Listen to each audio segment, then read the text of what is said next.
The battlefield was a blur of heat, dust, and noise. The air stank of burning fuel, cordite, and coppery blood, and every few seconds the ground quaked under the weight of distant explosions.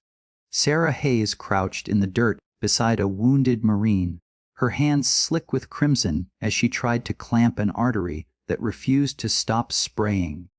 She could hear the rattling rhythm of automatic fire somewhere just over the ridge, the cracks of rifles answering back, the scream of a man who wouldn't make it to sundown. Her whole world narrowed to gauze, clamps, and a heartbeat that fluttered faintly beneath her touch. She was a Navy medic, trained to heal, trained to keep the broken breathing long enough to make it home. But out here, in this sun-baked valley turned killing ground, her training felt like a fragile shield against the storm. She moved from one body to the next, ignoring the bullets whining overhead, ignoring the burning sting of grit in her eyes. She wasn't supposed to be the one carrying a rifle. That was what the grunts and the SEALs were for.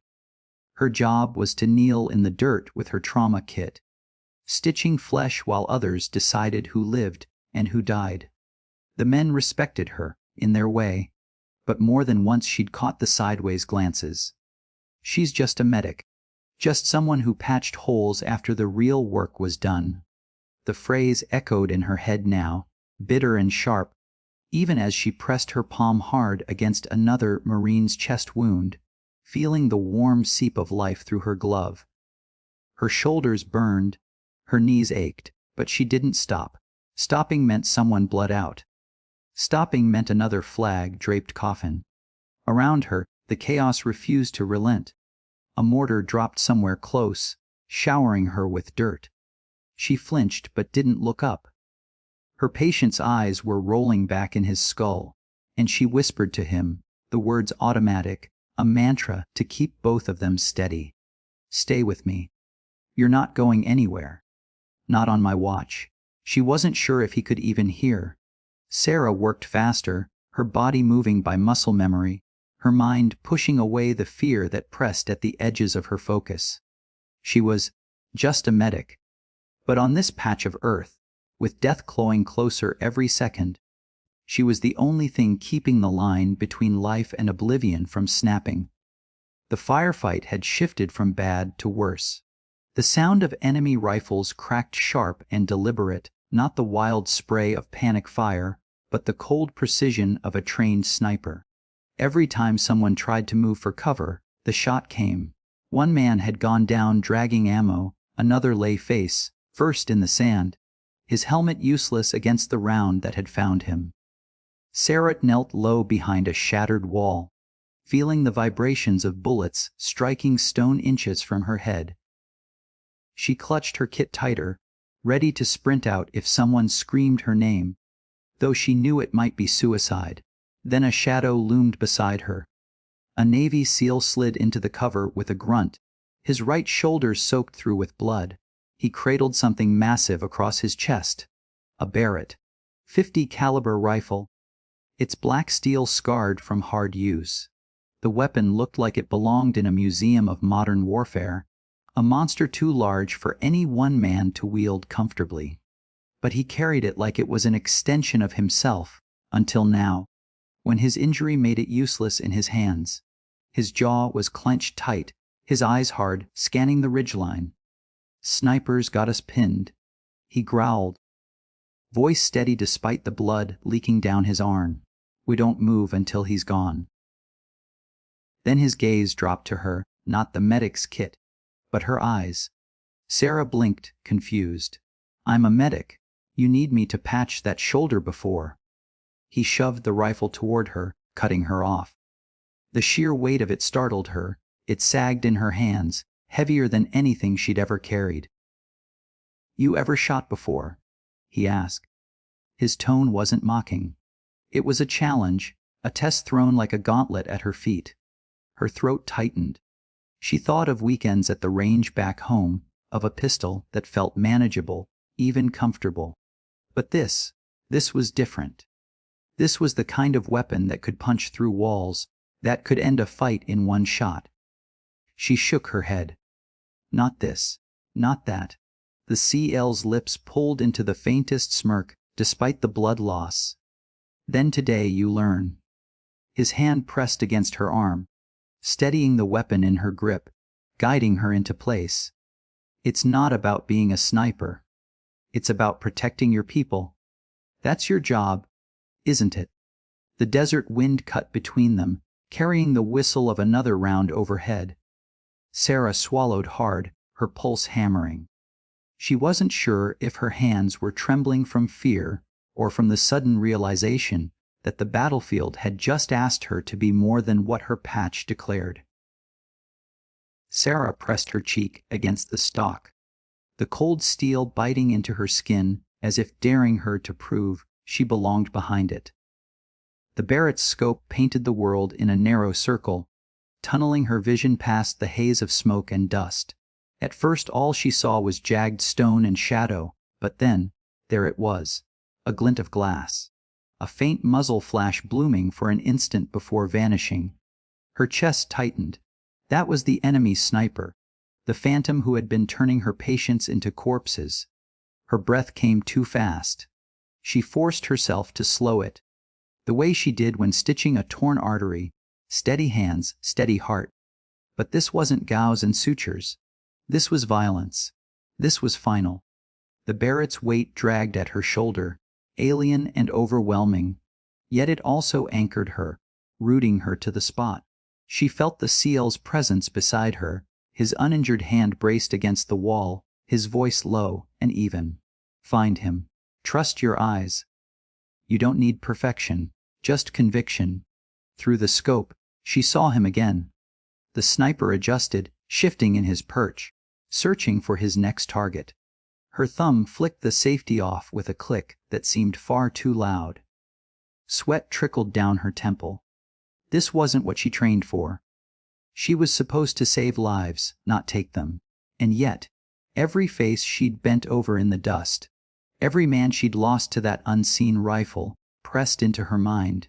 If she didn't act, more would die. She pulled in a slow breath, holding it at the bottom. Her finger curled against the trigger, stiff at first, then yielding as she gave it everything she had. The world erupted.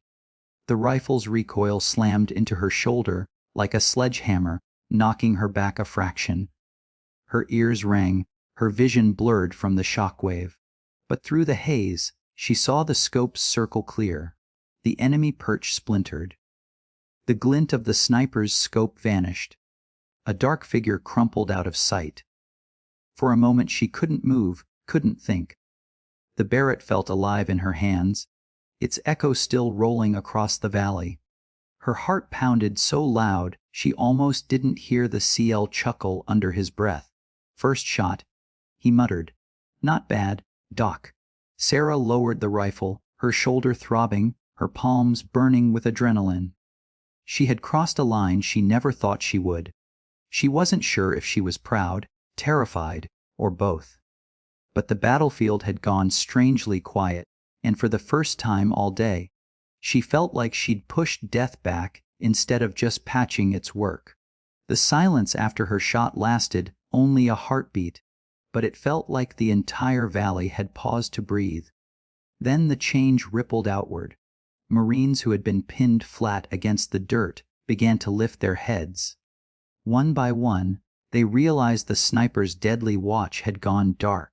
Shouts rose, quick, sharp orders, and movement surged like a current breaking free of a dam.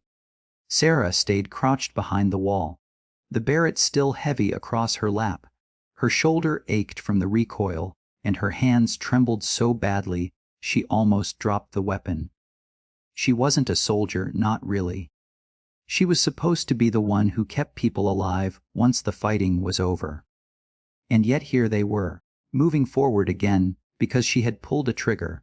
A Marine sprinted past with an ammo can, glancing down at her with wide eyes. "Docs, was that you?" He yelled over the noise. She didn't answer, but the look on his face told her he already knew. Another squad rushed forward, dragging one of the wounded with them, trusting her to cover them. Trusting her. She blinked against the grit and smoke, lifted her gaze, and saw them differently now. These weren't just patients waiting to happen. They were brothers, sons, men who had been living on the edge of despair under that sniper's eye. Her shot had given them space to fight again. She felt it, the subtle shift in energy, the tightening of discipline, the way fear gave way to determination. The SEAL leaned against the wall beside her, pressing a blood-soaked bandage to his shoulder, his face pale but steady.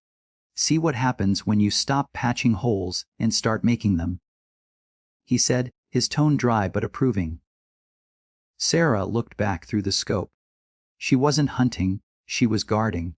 Every movement in the rocks, every flicker of shadow became her responsibility.